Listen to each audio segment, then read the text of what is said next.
Hello everyone, this is मधु। और हम लोग कर रहे थे राजन सीरीज़। तो राजन सीरीज़ ये साइंस की राजन सीरीज़ है। इसमें जितने भी ऑब्जेक्टिव क्वेश्चन थे वो सारे हमने कर लिए थे। अगर आपने वीडियो नहीं देखी तो आप चैनल पे जाके चेकआउट कर सकते हैं। ओके, अब देखिए यहाँ पर आज हम लोग अति लघु उत्तरीय प्रश्न करने वाले हैं। इस वाले वीडियो में हम लोग अति लघु क्वेश्चन कंप्लीट कर लेंगे। इसमें अति लघु क्वेश्चन हैं, कितने क्वेश्चन है इसमें? 65 हैं। ठीक है, 65 अति लघु क्वेश्चन हैं। ये आज के वीडियो में हम लोग कंप्लीट कर लेंगे।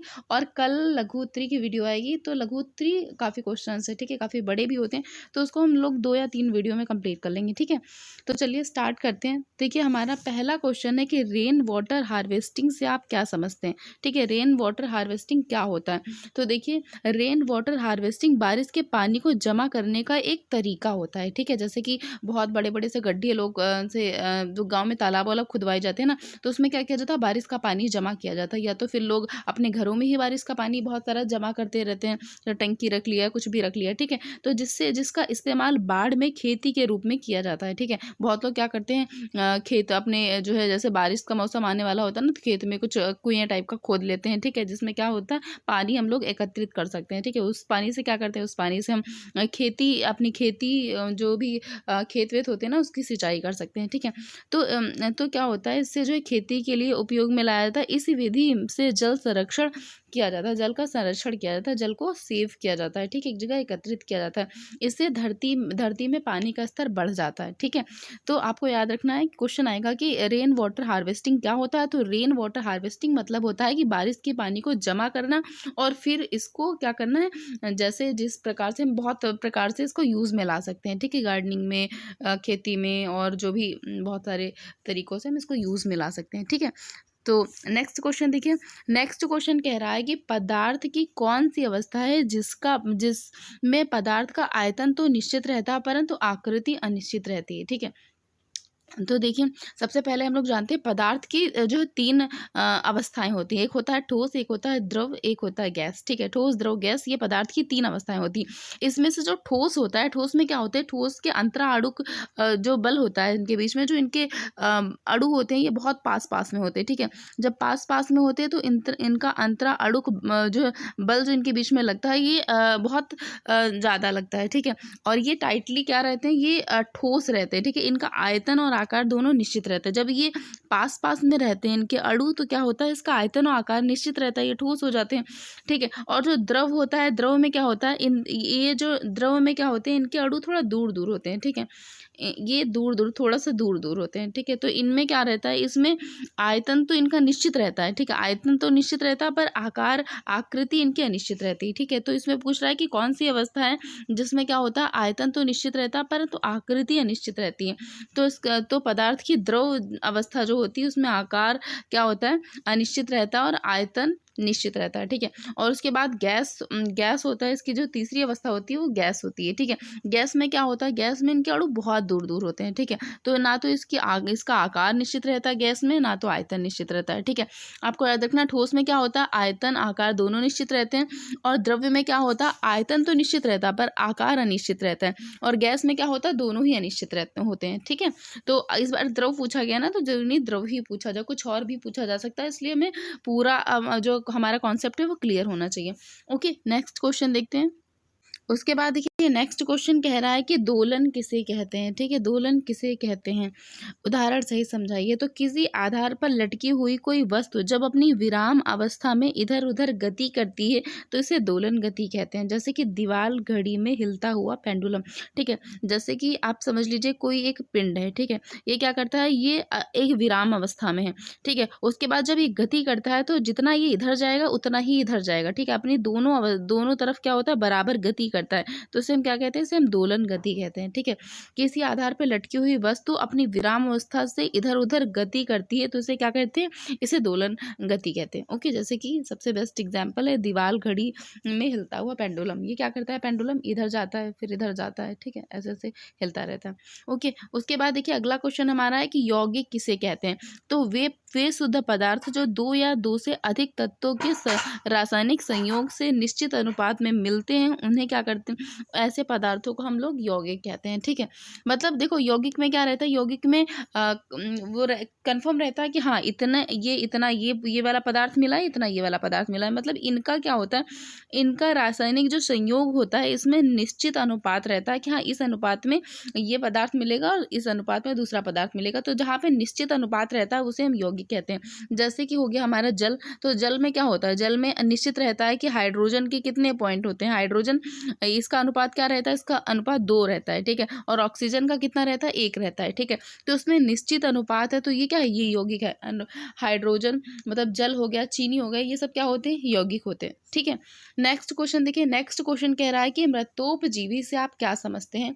मृतोपजीवी जीवी किसे कहते हैं, तो वे जीव जो अपना भोजन मृत सड़े गले कार्बनिक पदार्थों से प्राप्त करते हैं उन्हें मृतोपजीवी कहते हैं। ठीक है, तो वे जीव जो अपना भोजन कैसे प्राप्त करते हैं, सड़े गले कार्बनिक पदार्थों से प्राप्त करते हैं, उन्हें हम क्या बोलते हैं, उन्हें हम मृतोपजीवी के बोलते हैं। ठीक है, कि राइजोपस हो गया, म्यूकर हो गया, कवक हो गया, जीवाणु हो गया। आप लोग यहाँ पे ना एग्जाम्पल डाल के आप लिख लीजिएगा एग्जाम्पल कौन कौन से होते हैं। ठीक है, तो जीवाणु, कवक, म्यूकर, राइजोपस ये सब क्या होते हैं, सब मृतोपजीवी के उदाहरण हैं। ठीक है, अगला क्वेश्चन देखिए, अगला क्वेश्चन है जब कोई वस्तु अपनी माध्य स्थिति के दोनों ओर गति करती है तो इस गति को क्या कहते हैं। तो अभी हमने पढ़ा था ना कि यहाँ पे क्या है, जब कोई वस्तु अपनी अपनी स्थिति के दोनों तरफ गति करती है, इधर भी गति करेगी, तो उस गति को हम क्या कहते हैं, तो उस गति को हम लोग दोलन गति कहते हैं।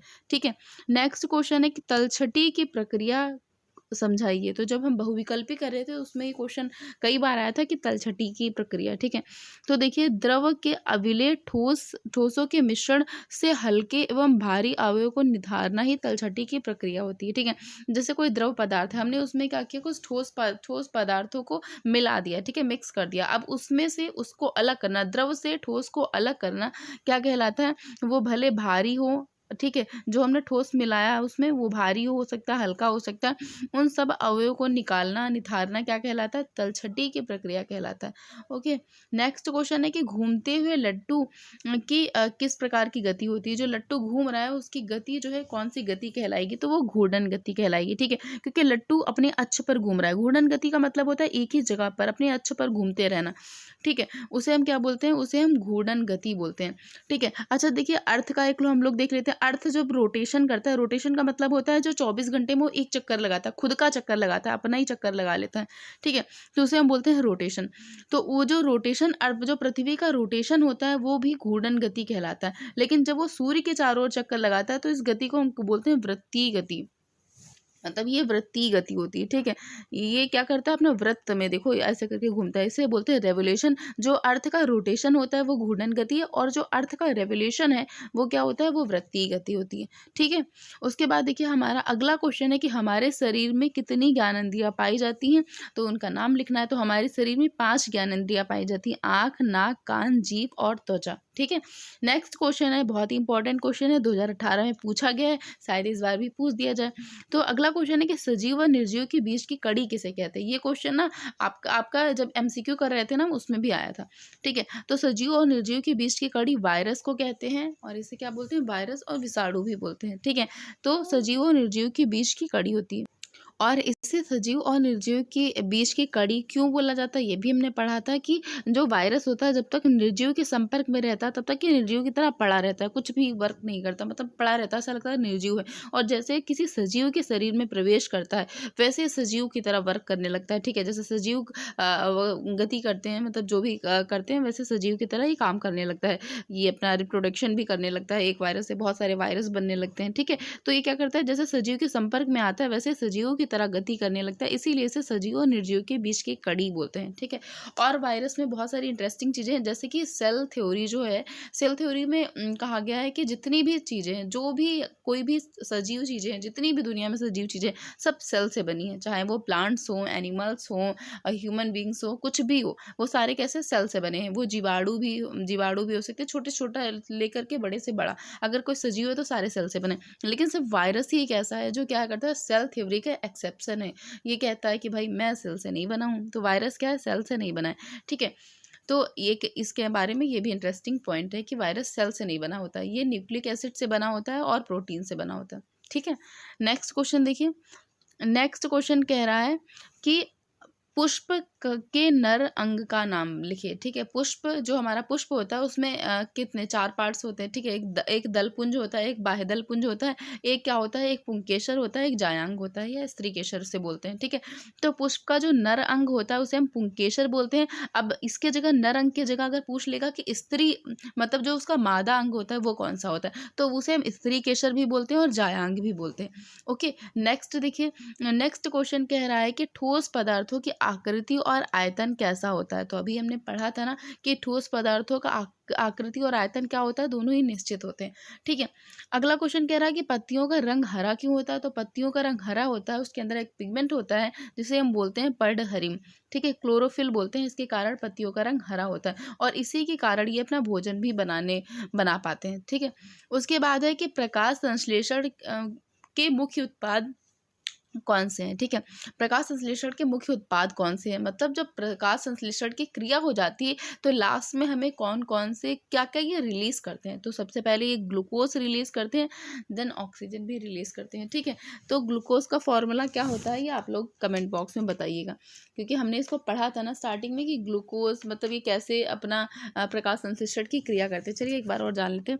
सबसे पहले क्या होता है, यहाँ पे C6CO2 लेते हैं। ठीक है, और उसके बाद क्या लेते हैं, कार्बन डाइऑक्साइड और जल की उपस्थिति में ये लोग क्रिया करते हैं। ठीक है, तो 12 क्या होते हैं, S2 होता है। ठीक है, और उसके बाद क्या क्या चाहिए इनको, प्रकाश चाहिए। ठीक है, सनलाइट चाहिए और क्लोरोफिल चाहिए। ठीक है, तो यहाँ पे हम लिखेंगे सनलाइट और क्लोरोफिल। ठीक है, यहाँ पे क्या हो गया, कार्बन डाइऑक्साइड हो गया और यहाँ पे जल हो गया। ठीक है, कार्बन डाइऑक्साइड के ऑक्साइड और जल हो गया और यहाँ पे सनलाइट है और क्या है, क्लोरोफिल है। ठीक है, अब जो जो यहाँ पे कह रहा है उत्पाद बनते कौन कौन से, तो देख लेते हैं क्या क्या बनता है। तो क्या सबसे पहले ग्लूकोज रिलीज होता है। तो ग्लूकोज का फॉर्मूला क्या होता है, C6H12 और O6। ठीक है, आपको याद रखना है। ठीक है, ये रिलीज हुआ और उसके बाद क्या रिलीज होता है, ऑक्सीजन रिलीज होता है। तो ऑक्सीजन क्या होता है, O2 होता है। ठीक है, कितना ऑक्सीजन, 6। ठीक है, 6O2 रिलीज होता है, उसके अलावा जल भी निकलता है। ठीक है, S2। तो ये हो गया किसका, प्रकाश संश्लेषण क्रिया जो होती है उसकी रिएक्शन हो गई। ठीक है, ये आपको याद रखना है, ये अति लघु उत्तरी में पूछ भी सकता है क्वेश्चन। ठीक है, तो चलिए नेक्स्ट क्वेश्चन देखते हैं। नेक्स्ट क्वेश्चन कह रहा है कि पौधों के कितने भाग होते हैं, उनके नाम बताइए। तो ये बहुत ही इजी क्वेश्चन था कि पौधों में 5 भाग होते हैं, जड़ हो गया, तना हो गया, पत्ती हो गया, फूल हो गया और फल हो गया। ओके, नेक्स्ट देखते हैं। नेक्स्ट क्वेश्चन कह रहा है कि परागकण में गुणसूत्रों की संख्या कितनी होती है। तो बताना है परागकण में गुणसूत्रों की संख्या कितनी होती है। तो देखिए सब में अलग अलग होता है। सबसे पहले ड्रोसोफिला में 8 गुणसूत्र होते हैं, मक्का में 20 होते हैं, टमाटर में 24 होते हैं और आलू में क्या होते हैं, 48 होते हैं गुणसूत्र। ठीक है, तो आपको याद रखना है ड्रोसोफिला में 8 होते हैं, मक्का में 20 होते हैं, टमाटर में 24 होते हैं और आलू में कितने होते हैं, 48 गुणसूत्र होते हैं। ठीक है, उसके बाद अगला क्वेश्चन कह रहा है कि कोशिका भित्ति किसमें पाई जाती है या किस पदार्थ की बनी होती है। ठीक है, तो कोशिका भित्ति हमने कितनी बार, बहुत बार पढ़ चुके हैं हम लोग कि कोशिका भित्ति किसमें, प्लांट्स में पाई जाती है, पादप में पाई जाती है। ठीक है, और यह किसकी बनी होती है, तो यह सेल्यूलोज की बनी होती है। ठीक है, ये किसकी बनी होती है, सेल्यूलोज की बनी होती है, सेल्यूलोज से। ओके, नेक्स्ट क्वेश्चन देखिए। नेक्स्ट क्वेश्चन कह रहा है कि जंतुओं एवं पौधों में समानता बताइए। ठीक है, तो देखिए जंतुओं और पौधों में समानता सबसे पहले होता है वृद्धि। ठीक है, जंतुओं में भी और पौधों में भी वृद्धि होती है। ठीक है, लेकिन जंतुओं में क्या होता है, एक टाइम पीरियड होता है कि हाँ यहाँ तक वृद्धि होगी और पौधों में अपना इसके लंबे समय तक होती रहती है वृद्धि। ठीक है, समय के साथ साथ बड़े हो जाते हैं। तो उसके बाद इसका कह रहा है कि आकार, तो आकार, जंतुओं का आकार निश्चित अवस्था में ही फैलता है जबकि पौधे आकार में विशाल रूप ले लेते हैं। ठीक है, और श्वसन क्रिया ये दोनों ही करते हैं, पेड़ पौधे भी करते हैं और जंतु भी करते हैं। तो पौधे श्वसन की क्रिया के फलस्वरूप क्या करते हैं, कार्बन डाइऑक्साइड का ग्रहण करते हैं। ठीक है, और ऑक्सीजन छोड़ते हैं, जबकि जो मनुष्य होते हैं या जो जीव जंतु होते हैं वो क्या करते हैं, वो ऑक्सीजन ग्रहण करते हैं और कार्बन डाइऑक्साइड छोड़ते हैं। ठीक है, तो ये क्या हो गई, ये पौधों और जंतुओं में समानता हो गई, कौन सी, वृद्धि और आकार और श्वसन क्रिया। ठीक है, उसके बाद देखिए अगला क्वेश्चन कह रहा है कि पुष्प क्या है। तो पुष्प क्या होता है, पुष्प पौधों का बहुत ही आकर्षक भाग होता है। देखिए सब लोग फूल की तारीफ करते हैं ना, पौधों में जितने भी पार्ट्स होते हैं सबको फूल चाहिए होता है। फूल क्या होता है, सबसे आकर्षक भाग होता है। ये पत्तियों के रूपांतरण को जो है पुष्प कहा जाता है। ठीक है, पत्तियों का जो रूपांतरण होता है उसे ही हम पुष्प कहते हैं। ओके, नेक्स्ट क्वेश्चन देखिए। नेक्स्ट क्वेश्चन कह रहा है कि खिड़कियों में किस प्रकार के कांच का प्रयोग किया जाता है? तो खिड़कियों में जाहिर सी बात है साधारण या मृदु कांच का प्रयोग किया जाता है। Okay, next question. Next question कह रहा है कि सजीव किसे कहते हैं? तो सजीव जैसे कि हाथी घोड़ा बिल्ली बंदर मानव पेड़ पौधे, ये सब क्या होते हैं? ये सब सजीव हैं, ठीक है। ये जब तक जीवित रहते हैं ये सजीव कहलाते हैं, क्योंकि इनमें वृद्धि होती है। अब सजीव के लक्षण क्या क्या होते हैं? सजीव में क्या होती है? वृद्धि होती है, पोषण होता है, श्वसन क्रिया करते हैं ये लोग, प्रजनन करते हैं और एक निश्चित जीवन चक्र इनका होता है और कुछ सामान्य लक्षण पाए जाते हैं, ठीक है। तो सजीव क्या होते हैं? सजीव वो होते हैं जिसमें जीवन होता है, ठीक है, उसे हम सजीव कहते हैं। और ये वृद्धि करते हैं, पोषण करते हैं, श्वसन क्रिया करते हैं, प्रजनन करते हैं, ये सब इनके क्या होती है? इनके लक्षण होते हैं, ठीक है। उसके बाद कह रहा है कि निर्जीव क्या होता है? निर्जीव किसे कहते हैं? तो वे वस्तुएं जिसमें जीवन नहीं होता उन्हें निर्जीव कहते हैं, जैसे कि मेज कुर्सी हो गया, वाहन हो गया और बहुत सारी चीजें, ठीक है। उसके बाद है कि जड़ का प्रमुख कार्य बताइए, क्या होता है जड़ का कार्य? तो देखिए, भूमि से जल और खनिज लवणों का अवशोषण करना, ये जड़ का कार्य होता है। और पौधे को भूमि में स्थिर रखना, ये भी जड़ का काम होता है, ठीक है। ये बहुत ही इंपॉर्टेंट कार्य हैं जड़ के। तो अगर जड़ के कार्य आता है सबसे पहले आप यही लिखेंगे दोनों, ठीक है। कि क्या होता है कि जो भूमि होती है, भूमि से जल और खनिज लवणों का अवशोषण जड़ करती है और जड़ पौधों को स्थिर रखती है, ठीक है। नेक्स्ट देखिए, नेक्स्ट क्वेश्चन कह रहा है कि पेड़ पौधे में अलैंगिक प्रजनन की कौन कौन सी विधियां होती है? पेड़ पौधों में अलैंगिक प्रजनन की विधियों के नाम बताइए, ठीक है। तो पेड़ पौधों में कैसे कैसे अलैंगिक विधि होती है? मुकुलन के द्वारा होती है, खंडन के द्वारा होता है, बीजाणुओं के द्वारा होता है और कायिक प्रवर्धन के द्वारा होता है। ओके, और इसको हम लोग डिटेल में ना वो लघु उत्तरीय प्रश्न जब करेंगे ना उस वहाँ पे हम लोग इसको डिटेल में पढ़ेंगे, ठीक है। अभी आप शॉर्ट जान लीजिए कि ये सारे प्रकार होते हैं कि अलैंगिक विधि के, ठीक है। विधि कितने प्रकार की होती है? 2 प्रकार की होती है, एक लैंगिक विधि, एक अलैंगिक विधि, ठीक है। नेक्स्ट देखिए, उसके बाद देखिए नेक्स्ट क्वेश्चन कह रहा है कि वृत्ति गति और घूर्णन गति का एक एक उदाहरण दीजिए, ठीक है। तो वृत्ति गति अभी हमने पढ़ा था, जो अपने अक्ष पर ही घूमता रहता है, ठीक है। जैसे लट्टू का फिरना घूर्णन गति का उदाहरण है, ठीक है। और सूर्य के चारों ओर पृथ्वी का गति करना वृत्ति गति। वृत्ति गति जो ऐसे ऐसे गति करता है, लंबा लंबा वृत्त के आकार में, ठीक है। थोड़ा सा वृत्त क्या लंबाई में थोड़ा, ठीक है, उसे बोलते हैं वृत्ति गति। उसके बाद देखिए बहुत इंपॉर्टेंट क्वेश्चन आया जिसको मैं बहुत बार बता चुकी हूँ और बहुत मैंने फोकस किया है कि हाँ आप ये जरूर अच्छे से याद करिएगा, ठीक है। पौधों की पत्तियों में होने वाली प्रकाश संश्लेषण की क्रिया का समीकरण लिखिए। तो समीकरण बहुत इंपॉर्टेंट है, इसको आप बहुत अच्छे से पढ़िएगा। तो क्या होता है? 6 CO2 होते हैं, 12 H2 होता है, सूर्य का प्रकाश चाहिए, हरित लवक चाहिए, फिर क्या होता है? ग्लूकोज बनता है, ऑक्सीजन रिलीज होती है और क्या होता है? जल रिलीज होता है, ठीक है। ग्लूकोज का फॉर्मूला होता है C6H12O6, ठीक है। और यहाँ पे क्या होता है? फिर 6O2 रिलीज होता है और 6HO2। ओके, तो इसको आपको बहुत अच्छे से पढ़ना है, शायद आ जाए, ठीक है। नेक्स्ट क्वेश्चन देखिए, नेक्स्ट एक जो है यहाँ पे न्यूमेरिकल पूछा गया है कि 4 सेंटीमीटर त्रिज्या के वृत्तीय पथ पर एक कण आधा चक्कर लगाता है, ठीक है। 4 सेंटीमीटर की त्रिज्या, त्रिज्या मतलब होता है जैसे वृत्त है तो उसका जो आधा होता है, ठीक है। ये क्या होगा? 4 सेंटीमीटर की त्रिज्या है और तो इस दशा में कण द्वारा तय की गई दूरी बताना है आपको और विस्थापन भी ज्ञात करना है, ठीक है। तो सबसे पहले हम क्या यहाँ पे पता करेंगे कि वृत्तीय पथ की त्रिज्या कितनी। तो त्रिज्या कितनी हमारी? 4 सेंटीमीटर, हमने 4 सेंटीमीटर यहाँ पे लिख लिया। अब क्या है? कण द्वारा आधे चक्कर में तय की गई दूरी क्या है? तो ये क्या हो गया? पाई आर हो गया, ठीक है। पाई आर हो गया और पाई का जो मान होता है वो होता है 22/7, ठीक है। पाई का मान क्या होता है? 22/7 होता है। और जब आप इसको सॉल्व करेंगे तो ये निकलेगा, ठीक है, 3.14, ठीक है। ये क्या हो गया? ये हमारा पाई का मान हो गया। और आर मतलब क्या है? रेडियस है, मतलब त्रिज्या है। तो आर हमारा क्या है? आर हमारा 4 सेंटीमीटर हो गया। तो ये दोनों को हम क्या करेंगे? मल्टीप्लाई आपस में करवा देंगे।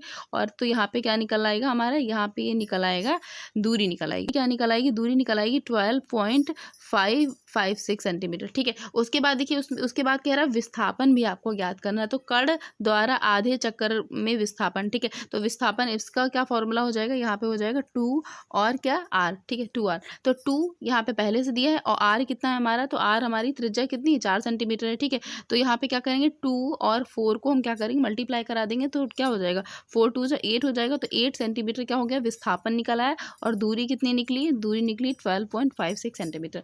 ओके, तो आप इसको ऐसे सॉल्व कर लेंगे। नेक्स्ट देखते हैं।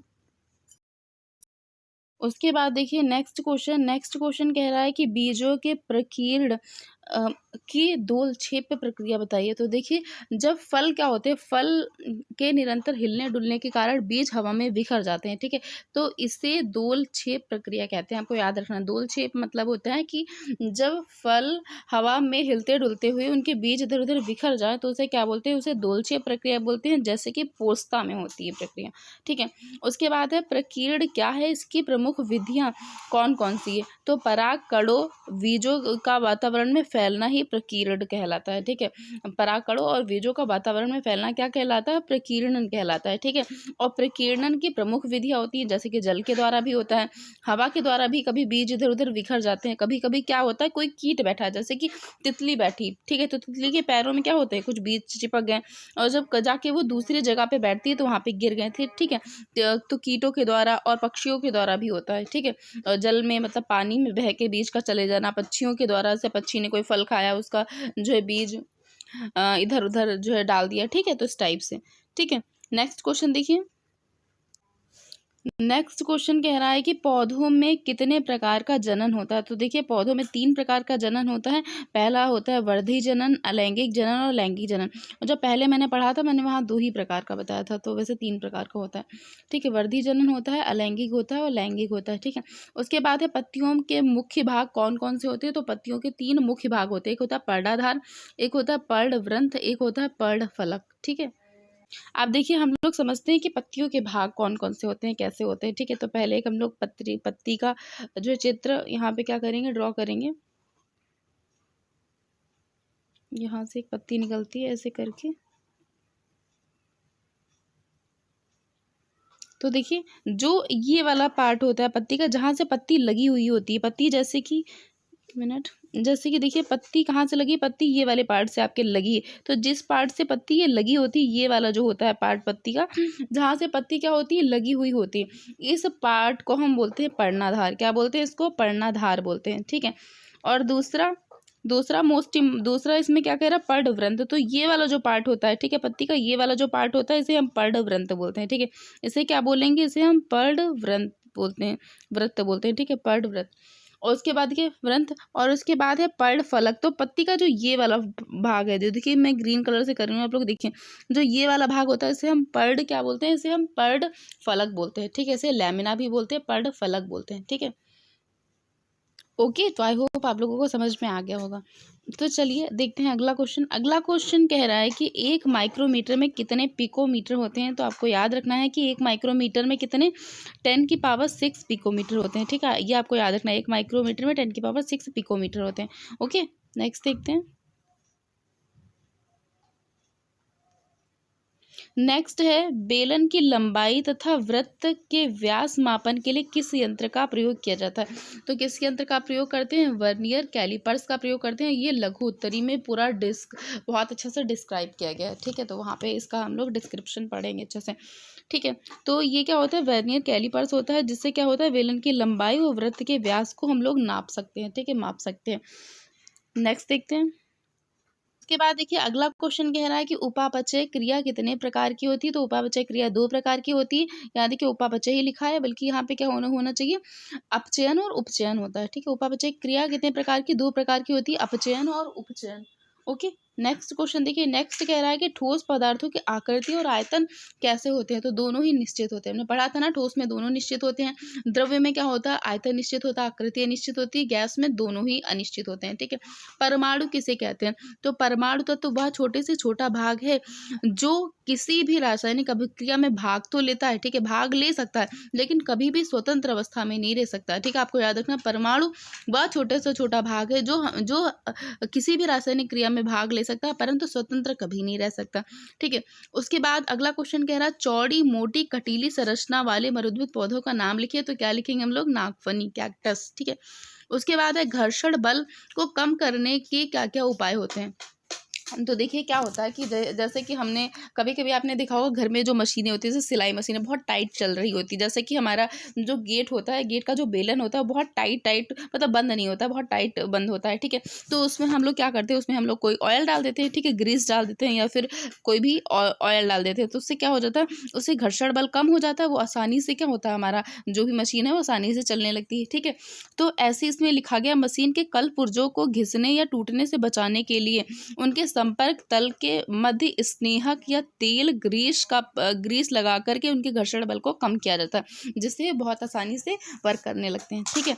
उसके बाद देखिए अगला क्वेश्चन है कि पुष्प का मादा अंग कौन सा होता है। तो अभी हमने पढ़ा था ना कि जहाँ पे नरंग पढ़ा था, नरंग कौन सा होता है, पुंकेसर, और मादा अंग कौन सा होता है, जायांग होता है, ठीक है। उसके बाद है सजीव का लक्षण लिखिए। सजीव का लक्षण क्या होता है, तो सजीव में जो है सभी प्रकार की क्रियाएं होती है, जैसे श्वसन हो गया, पोषण हो गया, उत्सर्जन हो गया, ये सब किसके लक्षण है, सजीवों के लक्षण है। उसके बाद कह रहा है शाकाहारी और मांसाहारी के दो दो एग्जाम्पल्स बताइए। तो शाकाहारी के कौन सा हो गया, खरगोश बकरी हो गया, मांसाहारी का शेर और चीता हो गया। और ये तो नॉर्मल देखिए आया भी है 2019 में, बहुत ही ईजी क्वेश्चन है, ऐसे क्वेश्चन आ जाए तो क्या ही कहने, ठीक है। उसके बाद कह रहा है पदार्थ की कितनी भौतिक अवस्थाएं होती हैं। तो ये भी हम पढ़ चुके हैं, कितनी अवस्थाएं होती है, ठोस द्रव गैस, 3 अवस्थाएं होती है, ठीक है। समय का मात्रक क्या होता है, तो समय का मात्रक क्या होता है, सेकंड होता है, ठीक है। उसके बाद अगला क्वेश्चन है जंतुओं एवं पौधों में अंतर स्पष्ट कर कीजिए।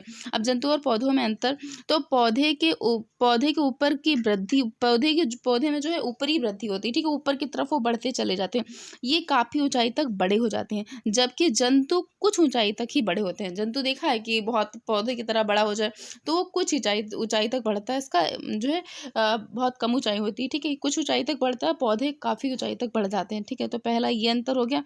दूसरा है कि पौधों और जंतुओं में संवेदन शक्ति दोनों में होती है, ठीक है, दोनों में संवेदना शक्ति होती है, लेकिन जीवों में संवेदना शक्ति अधिक होती है, ठीक है, वो उसको प्रकट कर सकते हैं, वो दिखा सकते हैं, ठीक है, जबकि पौधों की संवेदन शक्ति वो प्रकट नहीं कर सकते हैं। और सबसे ज़्यादा जो पौधा प्रकट करता है संवेदन शक्ति, वो होता है छुई मुई, जैसे आप उसको टच करेंगे ना वैसे वो सिकुड़ जाता है, ठीक है। उसके बाद है कि पौधे प्रकाश की उपस्थिति में बढ़ते हैं, और जबकि जंतुओं के लिए कोई प्रकाश मतलब बहुत ज़्यादा वो नहीं कि प्रकाश की उपस्थिति में ही बढ़ेंगे, उसकी उनके लिए प्रकाश की आवश्यकता नहीं होती है, ठीक है। और भी अंतर हम लोग लिख सकते हैं, जैसे कि पौधे क्या करते हैं, पौधे अपना भोजन स्वयं बनाते हैं, और जंतु क्या करते हैं, जंतु पौधे के ऊपर डिपेंड रहते हैं अपने भोजन प्राप्त करने के लिए। उसके बाद देखिए अगला क्वेश्चन क्या है, दूध दूध किस प्रकार का मिश्रण होता है। तो दूध समांगी मिश्रण होता है। पत्तियों का मुख्य कार्य क्या होता है। तो पत्तियों का मुख्य कार्य क्या होता है कि वो प्रकाश संश्लेषण की उपस्थिति में जो है क्या करते हैं, पौधों के लिए भोजन बनाते हैं, ठीक है, मतलब प्रकाश संश्लेषण की क्रिया करते हैं, ये इनका मुख्य कार्य होता है, ठीक है। उसके बाद है विद्युत बल किसे कहते हैं। तो विद्युत बल के कारण जब चीजें किसी की ओर आकर्षित होने लगती हैं, ठीक है, विद्युत बल के कारण जो है कुछ चीजें क्या होती है, किसी को आकर्षित होने लगती है, तो उसे विद्युतीय बल कहते हैं। जैसे कि आप लोगों ने किया होगा हमेशा, जैसे कि प्लास्टिक के स्केल को सूखे कागज से रगड़ करके रगड़ देते हैं, ठीक है, उसके बाद वो जो है कागज के टुकड़े जो है उसके पास आने लगते हैं स्केल के, ठीक है, और प्लास्टिक के स्केल की ओर आकर्षित होने लगते हैं, ऐसा विद्युतीय बल के कारण होता है। या फिर देखा होगा कभी कभी हम लोग क्या करते हैं, स्केल को अपने बालों पे ऐसे रगड़ लेते हैं, फिर पेपर की तरफ करते हैं ना, तो पेपर क्या होता है, अट्रैक्ट होने लगता है उसके तरफ, ठीक है। तो ये सब किसके, विद्युतीय बल के एग्जाम्पल हैं। उसके बाद है कि मछली के जल में रहने के लिए कौन कौन से अनुकूलन अंग होते हैं। तो एक धारा रहित शरीर होता है, जिससे उसे तैरने में बहुत हेल्प होती है, पंख होते हैं, गलफड़े होती है, गलफड़ों से वो श्वास लेती है, ठीक है। नेक्स्ट क्वेश्चन देखिए, नेक्स्ट क्वेश्चन कह रहा है कि कीटभक्षी पौधों की विशेषताएं और नाम लिखिए, ठीक है। तो कीटभक्षी पौधे दलदली भूमि में उगते हैं, ठीक है, और इस कारण से पौधों को नाइट्रोजन प्राप्त नहीं हो पाता है, ठीक है, और अपनी नाइट्रोजन और प्रोटीन जो है का निर्माण देखो नहीं कर पाते, ठीक है, प्रोटीन का निर्माण नहीं कर पाते, नाइट्रोजन इन्हें प्राप्त नहीं हो पाता। तो नाइट्रोजन की पूर्ति, नाइट्रोजन और प्रोटीन की आवश्यकता को पूर्ण करने के लिए करते हैं, कीटों का पाचन करते हैं, ठीक है, कीटों का पाचन करते हैं। और इसमें से इनके नाम है जैसे ड्रोसेरा हो गया, घटपर्णी हो गया, और नेफेंथीज हो गया, ठीक है, और बहुत सारे होते हैं, यूट्रिकुलेरिया हो गया, बहुत सारे संडिव हो गया, ठीक है, ये सब क्या है, ये सब कीटभक्षी पौधे होते हैं, ठीक है। उसके बाद देखिए नेक्स्ट क्वेश्चन कह रहा है कि जलीय पौधे के तने एवं पत्तियों की एक एक विशेषता बताइए। तो जलीय पौधों के तने के अंदर असंख्य रिक्त स्थान होते हैं, ठीक है, छोटे छोटे से रिक्त स्थान होते हैं, जिसे वायु कोष्ठ कहा जाता है। इसमें वायु भरी रहती है, जैसे कि जलकुंभी हो गया, ठीक है, कमल कुमुदिनी के पौधे की पत्तियां चपटी हुई होती है तथा इनकी सतह मोम की जैसे चिकनी होती है। तो ये पत्तियां जो है गीली नहीं होती है। देखिए कभी जो वो पत्तियां होती है उस पर पानी कभी नहीं रुकता है। जब गीली नहीं होती है तो क्या करते हैं, ये आसानी से तैरती रहती हैं सतह पर, चपटी होने के कारण ये पानी की सतह पर तैरती रहती हैं। ठीक है, उसके बाद देखो अगला क्वेश्चन कह रहा है कि अलैंगिक जनन के 2 विधियों और प्रकारों के नाम लिखिए। तो अलैंगिक जनन कौन कौन से होते हैं, मुकुलन होता है, विखंडन होता है, ठीक है, कायिक प्रवर्धन होता है, और भी होते हैं ना, हमने आगे स्टार्टिंग में पढ़ा हुआ था। उसके बाद देखिए अगला क्वेश्चन कह रहा है कि घर्षण बल किसे कहते हैं। तो किन्हीं 2 सतह के संपर्क तलों के मध्य सापेक्ष गति का विरोध करने वाला जो बल होता है उसे हम क्या कहते हैं, घर्षण बल कहते हैं। ठीक है, जैसे कि कोई 2 तल हैं, ठीक है, उसके मध्य क्या करता है, एक बल कार्य करता है जो उनका विरोध करता है, उसे हम घर्षण बल बोलते हैं। ओके, नेक्स्ट है कि भूमिगत तने के रूपांतरण में अदरक का रूपांतरण का नाम लिखिए। अदरक का रूपांतरण जो होता है किस प्रकार से होता है उसका नाम लिखिए। तो अदरक के तने का रूपांतरण प्रकंद के रूप में होता है। ठीक है, अदरक के रूपांतरण को क्या कहते हैं, प्रकंद बोलते हैं, आपको याद रखना है। ठीक है, राइजोम बोलते हैं। नेक्स्ट क्वेश्चन कह रहा है कि गति के द्वितीय नियम को परिभाषित कीजिए। तो गति का जो दूसरा नियम होता है उसे हम बोलते हैं, बताइए क्या बोलते हैं, उसे बोलते हैं संवेग का नियम। ठीक है, और इस नियम के अनुसार किसी वस्तु पर बाह्य से लगाया गया बल F है और उस वस्तु का द्रव्यमान m है, तो उस वस्तु बल की दिशा में उत्पन्न जो त्वरण है वो a के गुणनफल के बराबर होता है। ठीक है, तो यहाँ पे फॉर्मूला क्या बनेगा, F = m × a। ठीक है, F क्या है, ये बल हो गया, ये द्रव्यमान हो गया, ये त्वरण हो गया। ठीक है, ये है गति का द्वितीय नियम। और गति का पहला नियम कहता है, इसे हम जड़त्व, जो गति का पहला नियम है उसे जड़त्व के नियम से भी जानते हैं। ठीक है, वो नियम कहता है यदि कोई वस्तु विराम अवस्था में है तो हमेशा वो विराम में रहेगी, और यदि कोई गतिमान अवस्था में है तो वो गतिमान ही रहेगी। कब तक ही रहेगी, जब तक उस पर कोई बाह्य बल ना लगाया जाए। ठीक है, उसमें होता है P = mv। ठीक है, जहाँ पे P होता है वेगमान होता है, m द्रव्यमान होता है, और v क्या है, v हमारी गति होती है। ठीक है, तो ये गति का पहला नियम हो जाएगा। और गति का जो तीसरा नियम होता है वो होता है क्रिया प्रतिक्रिया का नियम। ये नियम कहता है कि जब हम किसी चीज पर, किसी वस्तु पर क्या करते हैं, बल लगाते हैं, तो वह वस्तु भी हम पे उतना ही बल लगाती है। ठीक है, तो इसे बोलते हैं क्रिया और प्रतिक्रिया का नियम। चलिए इसके बारे में हम लोग लघु उत्तरी में डिस्कस करेंगे। अगला क्वेश्चन देखिए, अगला क्वेश्चन कह रहा है कि पारदर्शी और अपारदर्शी को स्पष्ट कीजिए। तो पारदर्शी वे पदार्थ होते हैं जिनके हम आर पार देख सकते हैं, जैसे कि शीशा, ठीक है, ग्लास। ठीक है, और अपारदर्शी वे होते हैं जिनके आर पार नहीं देखा जा सकता, उन्हें क्या करते हैं, वो उनमें अपारदर्शिता का गुण होता है। ठीक है, जैसे कि दीवार के आर पार हम नहीं देख सकते हैं, लकड़ी के आर पार हम नहीं देख सकते हैं। ठीक है, उसके बाद है डॉक्टरी थर्मामीटर में हम मानव शरीर के जो है डिग्री सेंटीग्रेड में किस सीमा के अंतर्गत ताप माप सकते हैं। ठीक है, तो डॉक्टरी जो थर्मामीटर होता है उसमें हम 35 डिग्री सेल्सियस से 42 डिग्री सेल्सियस तक ताप माप सकते हैं। ओके, यहाँ पे देखो डिग्री सेल्सियस में पूछा गया है, और अगर फ़ारेनहाइट में पूछेगा तो उसका हम दूसरा लिखेंगे। ठीक है, उसके बाद अगला है कि क्लोरोफिल के 2 प्रमुख कार्य बताइए। तो क्लोरोफिल के कारण पत्तियों का रंग हरा होता है, इसका प्रमुख कारण, और उसके बाद क्लोरोफिल के कारण प्रकाश संश्लेषण की क्रिया हो पाती है। ठीक है, तो ये यहाँ पे इसके 2 कार्य हो गए। उसके बाद है वर्धी जनन के 2 विधियाँ बताइए। तो जड़ों द्वारा वर्धी जनन, ठीक है, और तनों द्वारा वर्धी जनन। तो जड़ों द्वारा वर्धी जनन किस में होता है, डहेलिया में होता है, शकरकंदी में होता है। तनों के द्वारा वर्धी जनन आलू में होता है, प्याज में होता है, हल्दी में होता है, और लहसुन में होता है। ओके, नेक्स्ट देखिए, नेक्स्ट क्वेश्चन कह रहा है कि जड़ों के प्रकार बताइए। तो जड़ें 2 प्रकार की होती है, एक मूसला जड़ होता है, एक अपस्थानिक जड़ होता है। मूसला जड़ में आपके सिलेबस में 4 प्रकार की दी गई, और अपस्थानिक जड़ें तो बहुत प्रकार की होती हैं, 12 प्रकार की शायद दी हैं। ठीक है, उसके बाद देखिए अगला क्वेश्चन कह रहा है कि 3 कीटबच्ची पौधों के नाम बताइए। तो ड्रोसेरा हो गया, नेपेंथीज हो गया, यूट्रिकुलेरिया हो गया। ठीक है, और यूट्रिकुलेरिया एक जलीय कीटबच्ची पौधा है। ठीक है, उसके बाद देखिए अगला है कि सरसों के पुष्प के विभिन्न अंगों के नाम लिखिए। ठीक है, और पुष्प के मुख्य 4 भागों के नाम लिखिए। ठीक है, तो पुष्प के 4 भाग होते हैं। पहला बाह्यदल पुंज हो गया, उसके बाद दल पुंज हो गया, उसके बाद पुमंग हो गया, उसके बाद जायांग हो गया। ठीक है, अगला देखिए,